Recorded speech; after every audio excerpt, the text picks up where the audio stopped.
like restless, and he will be yelling right from the back of the hall, "Help! Help! I'm dying!" Yeah, is that guy? Help! The screams when and I was like, Finola, what are y'all doing to that guy? And how old? He's quite old, almost like in his 80s. Yeah, well, there's nothing in an 80-year-old man we want to see that's naked. No. She just gave him some tranquilizer or whatever.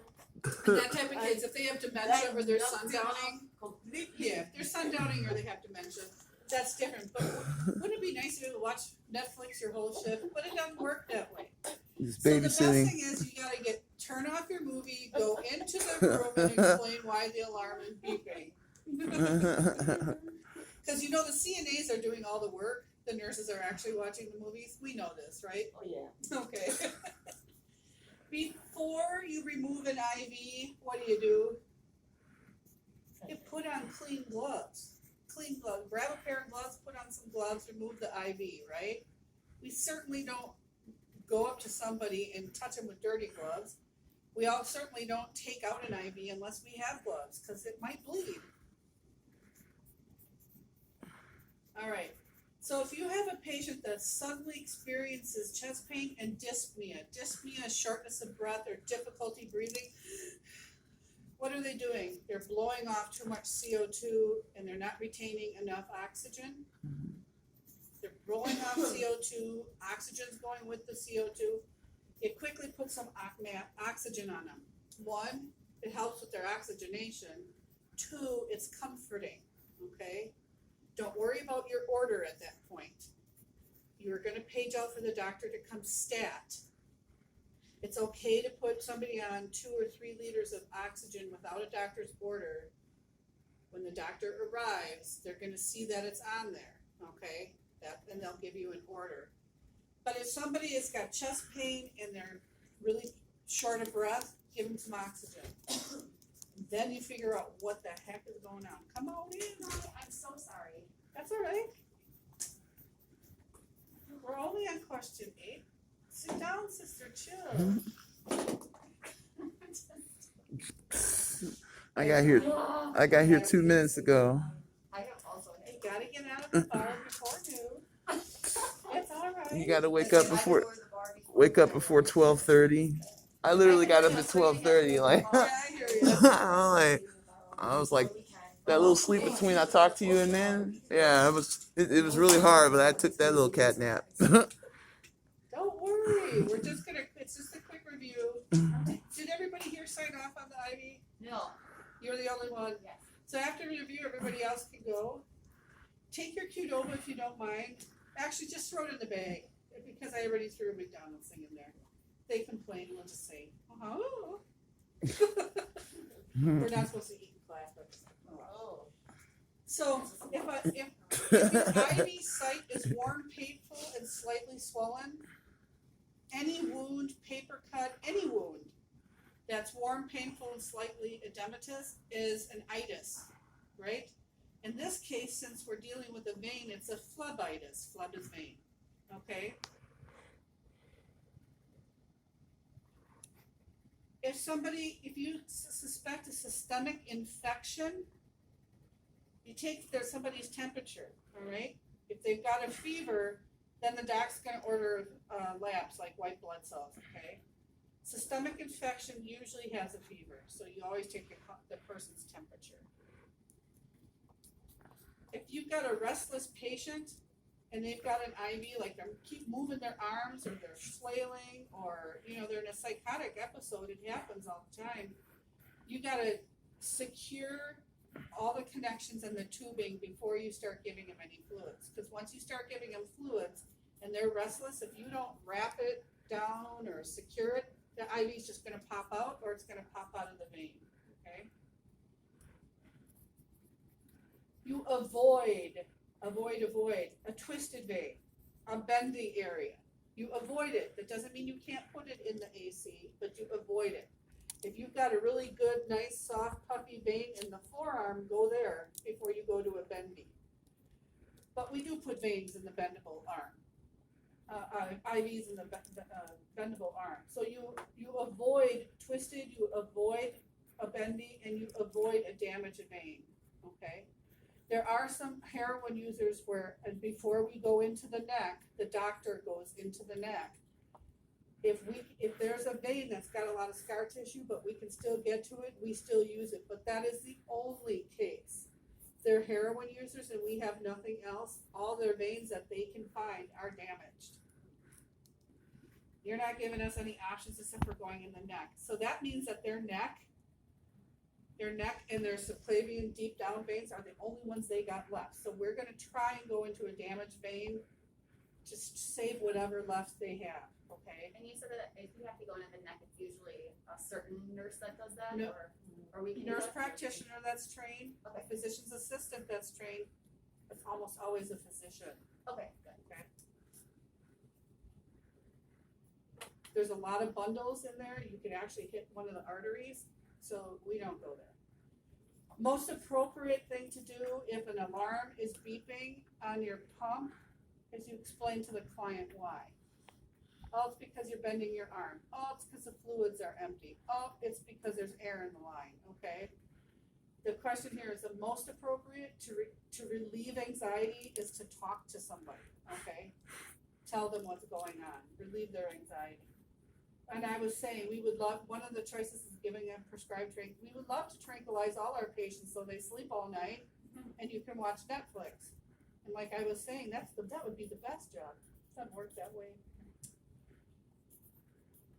Before you take out an IV, you put clean gloves on. That makes sense, right? So when we talk about these things, it makes sense, but when you're taking a test, you're like,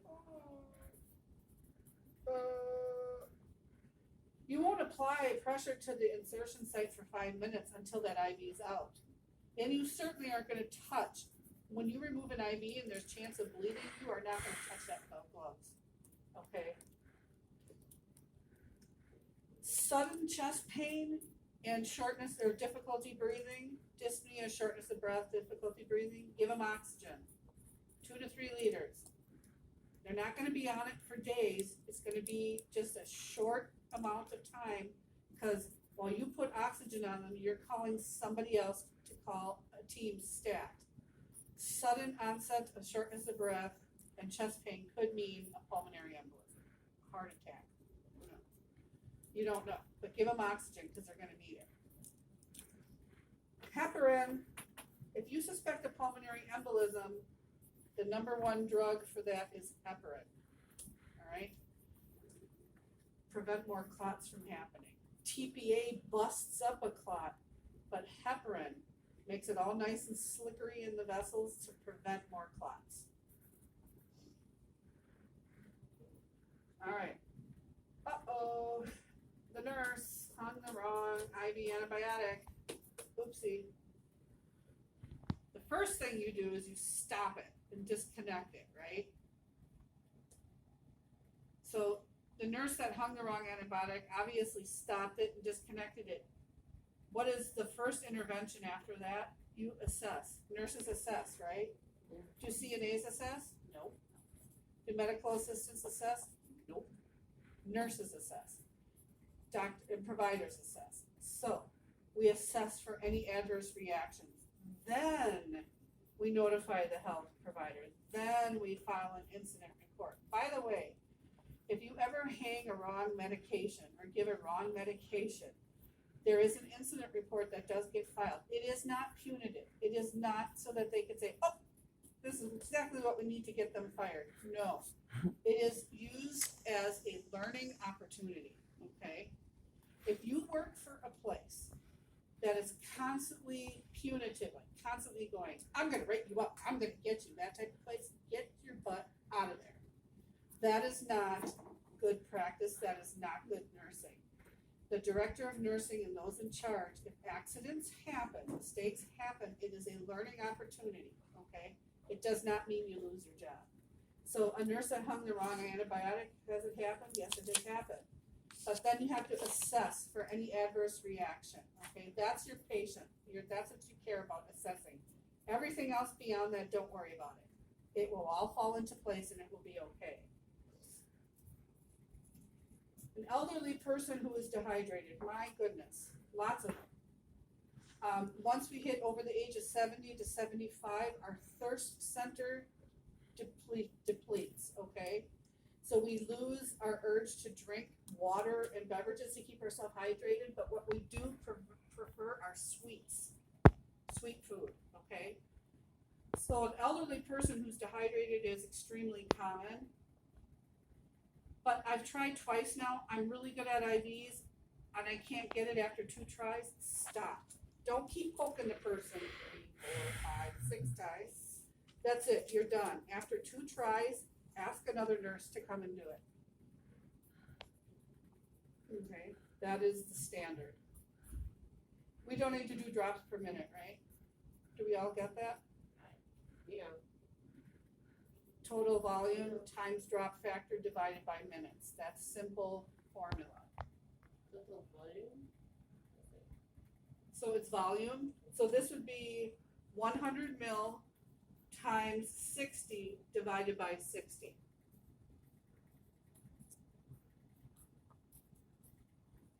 So 100 mil, it's 500 milligrams. Don't get confused there. It's 100 milliliters, total milliliters, times the drop factor, which is 60, divided by the minutes.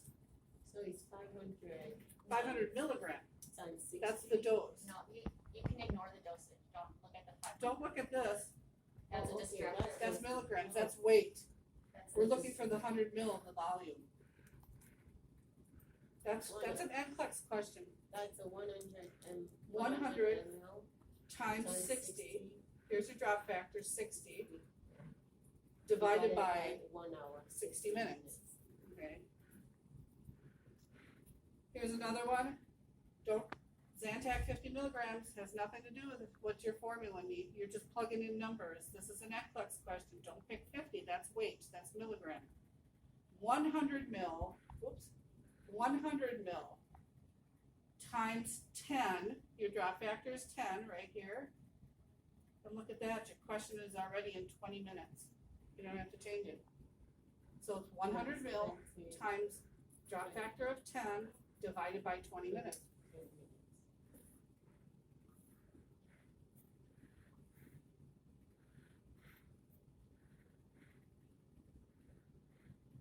All right, and this other one is if you have 100 mil going into 20 minutes, how do you set the pump? Remember, the pump Times it by runs in mils per hour. Oh, right. Oh, my back, really bad these days. What happens there? Do you have an injury? If I, did I? Yeah, we went, That's 60 over 20. so here we go. So if I have 100 mil in 20 minutes equals, 300 an hour? that's 300. If I have 100 mils going in 20 minutes, how many goes in 60? Remember the pump runs over 60 minutes, right? 1 hour. 100 times 60 equals 20x. 60 equals 20x. 20, Yeah. it's 300, right? Okay. If it's running in 100, I have 100. And it's gotta run in 20 minutes, it's gotta be 300 mils an hour. You set the pump for 300 mils. Once it hits 20 minutes, it's empty. All right. So if I have 100 mils running in a half an hour, right? 200. 200? Must be 200. All right. I have to set the pump for, remember the pump only runs per hour, not per half an hour, not per 15 minute runs. So if my pump says I gotta run 100 mil in an hour, if I set the pump to 200, that means in 30 minutes it'll be empty.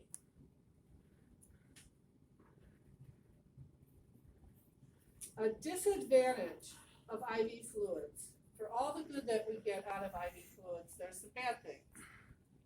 We could cause circulatory overload, right? Too much is not good. It has immediate absorption. It doesn't go through the stomach, doesn't go through the gastric path. It's immediately in the system, done.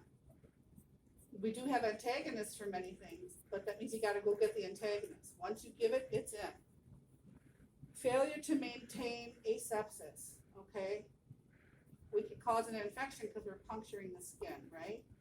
Or the fluids in the bag that pharmacy sent up for whatever reason could be contaminated. I've never experienced that, okay? But what if you're working in a different part of the country, or what if you're working for a mission, okay? Maybe you're in Haiti, or maybe you're in a different country where you're volunteering, and let's say their controls aren't as strict, because they aren't. A disadvantage in that case is that we could cause somebody an infection because the product is not clean or sterile. That's always a possibility. Remember, we're puncturing the skin to put an IV in, and through that IV, we're putting in a whole bunch of things. If we don't keep cleaning the area with alcohol, we're not doing the patient any favor. We're going to give them a local or a systemic infection. Okay, what do we do to decrease needle sticks? None of us want a needle stick, okay? If you're pulling out, you're starting an IV and you puncture your finger with a clean needle, a sterile needle, you really don't have anything to worry about, do you? You go to the sink, you rinse your finger, put a little alcohol on it, and a Band-Aid, and you're done. If we stick ourselves with a dirty needle, we don't know what's floating around in that patient, do we? Okay. So you got to be familiar with your equipment, okay? Does my needle have a safety cap on it? If it does, you better use it. Don't just throw it in the sharps as an open needle. Engage that safety cap and then throw it in the sharps. You got to know your equipment. Use those protective safety devices when they're available. That's why they're there. And you throw your needles in a sharps container. You don't throw them in the garbage, because then actually the housekeeping people, who are the hardest working people ever, it's kind of mean, right? I can't even imagine what they have to deal with. I know what we throw in garbage cans, and I can't imagine having to have to deal with that. It's the same thing in laundry. Don't leave an exposed needle or anything sharp on the bed and then just roll it up in the laundry and throw it in the dirty laundry bag. Because there's people downstairs that are opening those bags, right? And they're wearing gloves, but they're wearing regular gloves. They're not wearing, steel gloves. So we always have to be aware of those that are working just as hard as we are, or harder. We don't want to expose anybody. Which of the following should be avoided, again, in starting a new line? Twisted, okay? We're not going to use a twisted vein. We are not going to use an arm that has anything dialysis vein related, okay? Avoid that whole arm. That arm is that patient's lifeline to dialysis. And we're not going to use an arm that's very swollen, edematous, because of lymph node issues, right? First of all, how are you even going to find the darn vein? It's going to be so puffy. Second of all, does it make sense to try and access a vein in an arm that's maybe 2 or 3 times the normal size? Of course not. But we do want veins that are soft and bouncing. I mean, that's what we feel for, right? You get to somebody chunky like me, downright overweight like me, it can be harder to find a vein. It will just take some practice, okay? A local complication, local, here's the word. That means right at the site of the IV. What is a local complication? Swelling around the IV site, pain and tenderness, and warm. Whenever we have a little skin infection, if you've ever got a cut and it got a little inflamed and drained a little bit, you put some Neosporin on it for a couple of days, keep a Band-Aid slapped on there and it goes away, right? But if we were to touch that, it'd be warmer, it'd be painful and tender, right? And it'd be a little swollen. Fever and malaise and increased pulse and respiratory, that's systemic. Okay, that's systemic. But we're looking just everything that could be going wrong just at the site, not the whole body. Malaise, by the way, is the same thing as fatigue. or they're used interchangeably, I should say. Okay, now here's the same question, but it's systemic. Again, if you've got the flu or you've got an infection, you're gonna have a fever because your white blood cells are up, right? Your body's fighting an infection, your fever. Why do we fever? We fever, the body's natural response is to bacteria and virus. The body warms up, tries to get as hot as it can safely get to try and burn off that bacteria or that virus. So then what do? We take ibuprofen and Tylenol to reduce our fever, and then what happens? We stay sicker longer. But that's just modern medicine. We dump pills for everything. So a systemic infection is fever, malaise, which is fatigue, and increased pulse and respiratory rate. It means your body's reacting. What's our first priority for preventing infections? We wash our hands. So we know that, look at this question. The answer is, your answer has to be in mil per hour. You do not need drop factor, right? It's a trick question. If it's mil per hour, drop factor has nothing to do with this. So in this case, it would be 250 divided by 4 hours and 15 minutes. That's all it is, right here. That's how you get your mils per hour. It's the total volume divided by hours, okay? So 4.25, you said? 4.25 hours, exactly. It's not 4.15, it's 4.25. Here's another one. We don't need drop factor. Forget this drop factor. It's asking you the flow rate, mil per hour. Here you have 1,500 mils divided by 7. 1.5 liters is 1,500 mils. Mil per hour versus GTT per minute. Here's another GTT. All right, which of the following clients would least likely develop fluid overload? Fluid overload goes, our soft tissues are all swollen in our lungs, right? Don't focus on pneumonia. Look at your choices. 95-year-old man. 95-year-old man, are all his organs working at 100%? Shouldn't be. It's just a fact of life. Are they necessarily on death's bed because they're 95? No, but their lungs don't work as well, their liver doesn't work as well, their kidneys don't work as well. They may be working just fine, but they're not like they are when you're younger. That would be, he's at a risk for fluid overload because that's called the old or the old elderly. So we now have infant, toddler, what do we have? Child, adolescent, young adult, middle adult, elderly, right? Yeah. We now have, since people live Old. over the age of 85, Old and very old. old elderly, okay? This is an old elderly, 95, man, you're up there.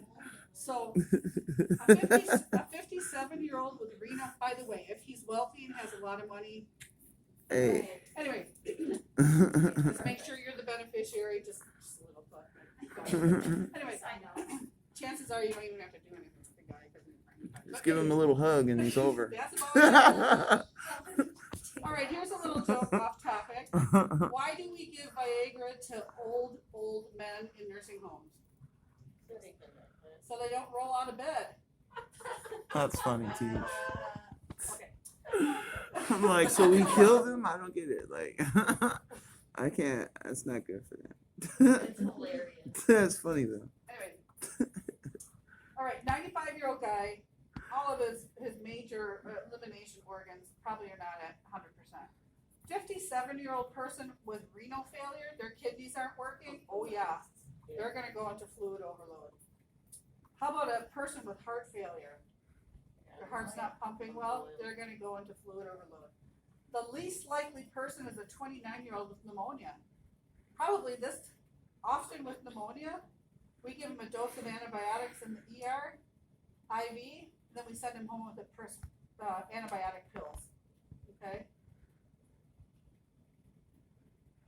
If you take off the sterile cap off your IV tubing and it hits the top, that sterile top tip hits the top of the medication cart, there is no 5-second rule. No 5-second rule like we do with our children. We get new tubing, okay? Does it seem like it's a little overkill? Who knows? I could have just sneezed, right? I could just sneeze, not unbeknownst to me, I actually now, the flu is in my system, I just don't feel it yet. If I sneeze on that cart and my tip touches that, believe a virus, how long does it last usually on an inanimate object? 72 hours, okay? Just little tidbits. We're not doing grams, this is just a study review. This is a similar exam, but it's not the exam. We're not doing grams, okay? We had, I think I told you we had a faculty meeting, you guys are getting too much math, Yeah. okay? Oh, okay. Well, I got really good math, at what? it. Pharmacology, clinicals, here, right? Makes sense. You don't need to calculate grams, because quite frankly, in the real world, nurses are not calculating grams unless you're in a very highly specialized practice. So Oh, we're not doing that. I'm glad I learned it though. Those questions aren't on the exam. Yay. Super easy to calculate, but we're not doing it. So if you have 3,000 mil, I don't care what it is, 3,000 mils divided by 24, that's your answer, right? Mil per hour.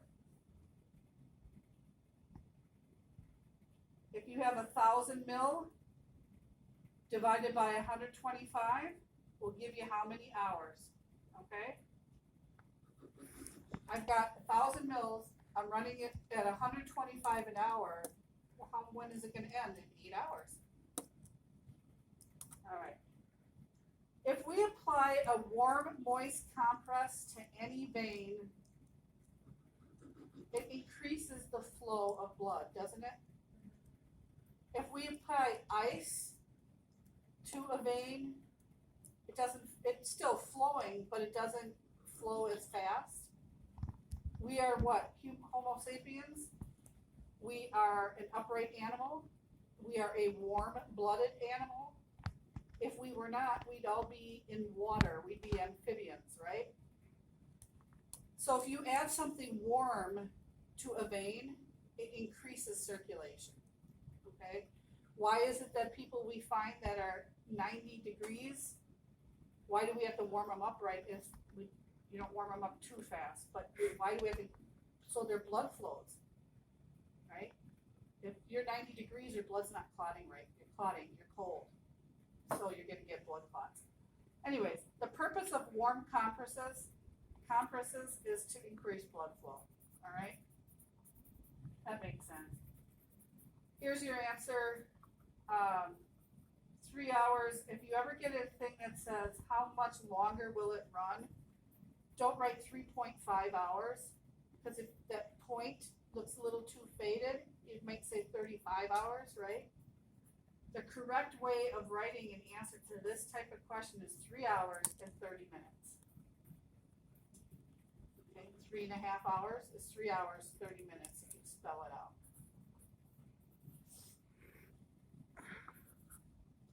This question is asking you how many liters?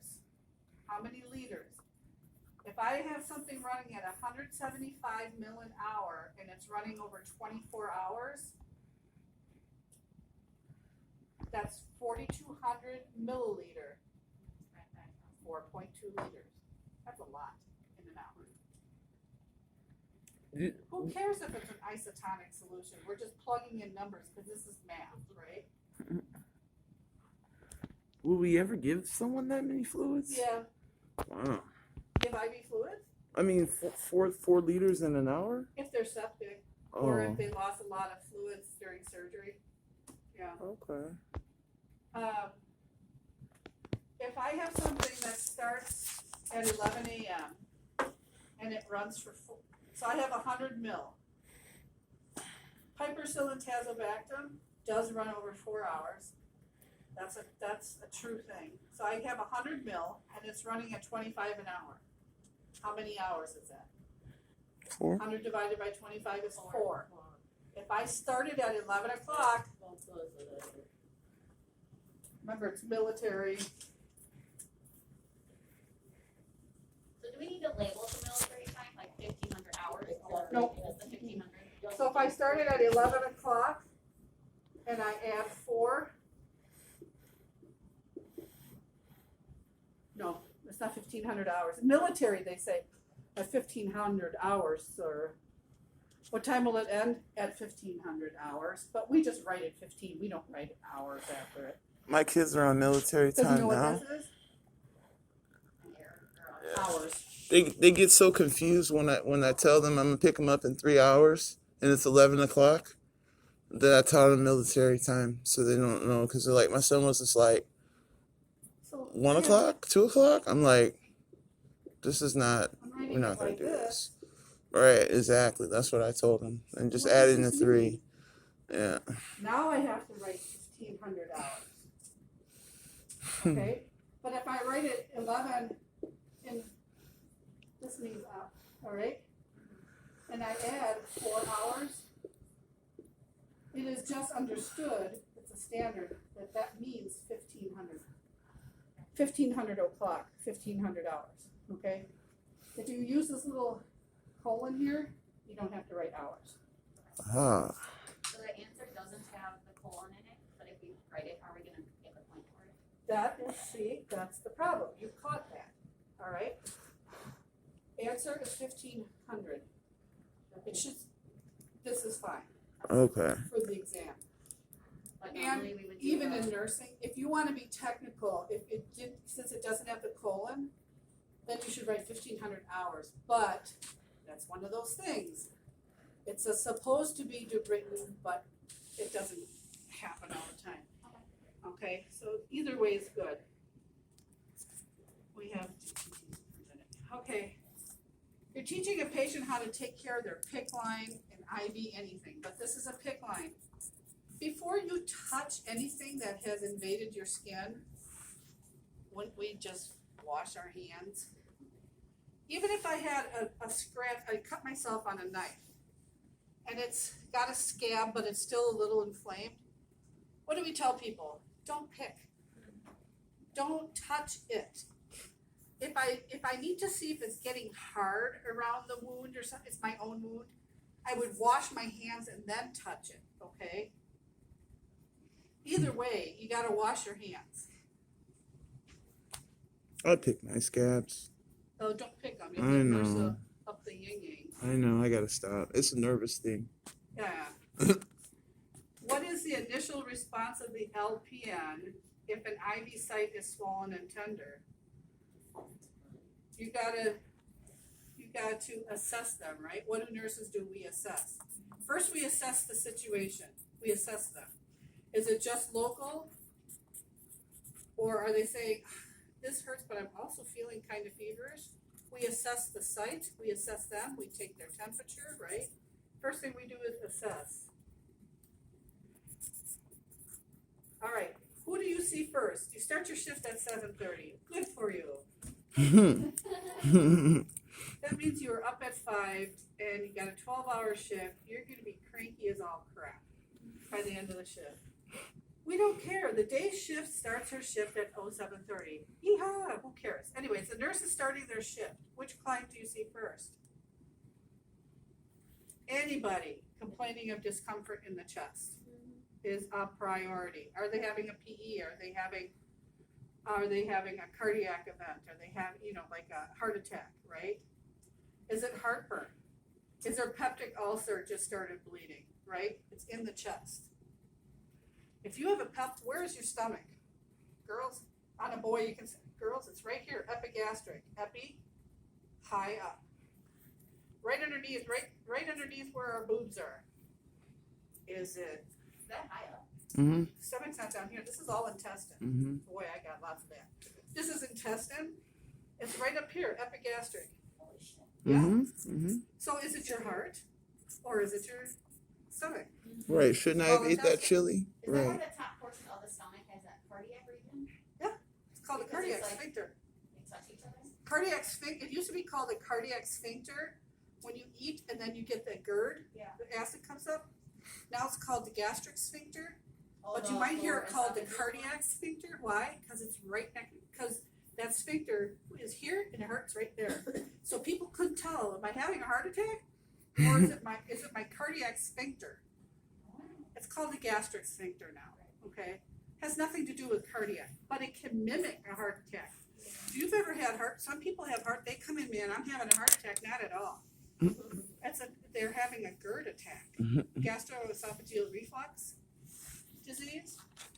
But you can't tell because our stomach is right here and And the it heart hurts. right there, right? Everything's right in And there. if you've never had a I heart don't care attack if you're before, skinny like you skinny chicks, or if you're heavy like me, it's all in the same spot. So That's great. if you have discomfort in the chest, somebody needs to figure out why. So you would see them; they are a priority, okay? And then you're gonna say, what's going on? You're gonna take their vitals, that type of thing, and then you're gonna let the doc know. And then somebody will figure out what's going on with them. But the answer to the question is you would always see somebody with chest pain first. I've always wondered why after you eat a really big meal, it's hard to breathe. Is that like because your stomach is so close up by like your ribs and your No, because you're a lard ass. You ate too much. Kelly, how'd you do after that? After the dinner we had? So what I just did there is So what you're full gonna out. be. So I ask you that as a patient, and you're gonna be because you're a lard ass. So what you're gonna say hard is, ass. oh, because you're full. Because Yeah, your yeah. stomach is full. And where are your lungs? Our teacher took us out to clinical, and I see Kelly's, but I think she was trying to order more than she could chew. I'm like, I don't think she can eat all that. She was sharing it with us. I was So like, everything's right there. So when you're You full, can't even this is handle up it, on your like- diaphragm, your stomach, yeah, where are your lungs? You feel full. You just feel. yeah. You That's don't even want to take deep breaths because Yeah. you're just too full. that's why they tell It's all right COP there. people not to eat COPD. Don't eat a big meal because you can't breathe In all after. seriousness, though, you take somebody my size, everything's right there, right? But now you've got a lot of extra fat layer and stuff. So when you eat a big meal, you are really feeling good. Right. Nobody's fault but our own. But I'm just saying. I feel you. So I can't tell. I can't see you until I run labs, until I do an EKG, right? I can't tell if it's cardiac or stomach. The only way you're going to be safe though is by taking care of the chest pain first. Right. All right. Who do you assess first? Anybody who's on heparin that's bleeding anywhere, you assess first. Period. Bleeding on heparin is a problem because one of the biggest dangerous side effects of heparin is bleeding. Right. All right. If somebody's getting a dose of furosemide, which is Lasix, who cares? They're just going to be peeing a lot. Somebody's complaining of a headache and they want Tylenol. Okay, that's reasonable. That's nothing. A client is requesting morphine. Of course they are. But heparin and bleeding, and they were shaving. First of all, you got to ask yourself, why didn't somebody tell them they can't shave if they're getting enough heparin? You can't eat potato chips or tortilla chips, anything sharp in your mouth. Have you ever done that where you're eating a chip and it gets in your gum? If you're on heparin, that's gonna start bleeding like a stuck pig, okay? If you have to actually, when somebody's on heparin drip, don't even use a regular toothbrush. They use a sponge to brush your teeth. Just thinking about it, it's like scratching a chalkboard for me. I can't. So first of all, they shouldn't be shaving if they're on heparin. Something sharp on your skin, they can just bleed. You might have to hold pressure for 15 minutes, okay?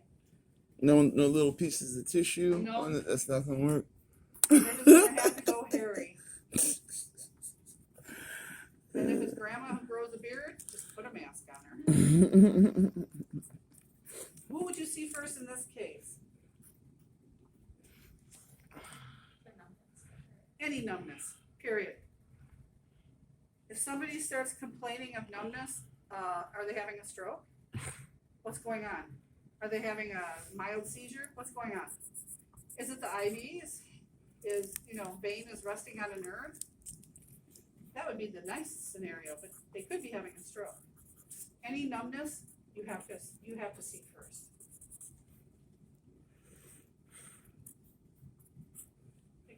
Okay, you're working in a rehab unit, okay? Who is the least candidate for parental nutrition? Remember, parental nutrition is your last ditch attempt for nutrition, and it has to go through a PICC line or a central line. Somebody recovering from major GI surgery, they're a candidate for parental maybe. An 80-year-old who can't swallow due to a stroke, dysphagia, or dysphagia, depending upon where you work. Somebody who has persistent, which means constant vomiting, and from chemotherapy,